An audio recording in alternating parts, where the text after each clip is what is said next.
నా జీవితంలో చెప్పగలను, చాలా బలహీనమైనటువంటి కుటుంబం, వెలివేయబడినటువంటి కుటుంబం, అవమానాలు పొందినటువంటి కుటుంబం. వ్యక్తిగతంగా నేను ఎన్నో అవమానాలను అనుభవించినాను. ఒకరోజు నా పెళ్ళికి చూడడానికి వస్తుంటే వాళ్ళు వచ్చి చూసి ఒక అన్న మాట ఏంటో తెలుసా, మీది శాపగ్రస్తమైన కుటుంబం, మిమ్మల్ని ఎవరు చేసుకోరు అని వెళ్ళిపోయాడు ఒక దైవజనుడు. తర్వాత లెటర్ కూడా రాశాడు తిట్టుకుంటూ. ఈ విషయం నాకు తెలియదు.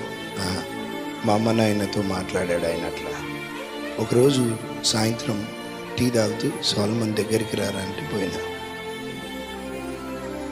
ఆయన అన్న మాట ఏంటో తెలుసా, నాన్న మాతో ఉంటే నీ పెళ్ళి కాదురా, విడిచిపెట్టి వెళ్ళిపో. మమ్మల్ని పట్టుకొని ఉంటే నువ్వు బాగుపడవు, నీ భవిష్యత్తు ఉండదు, మేము ఎట్లాగో బ్రతుకుతాం, విడిచిపెట్టి వెళ్ళిపోరా, ఎక్కడన్నా బ్రతుకు చక్కగా.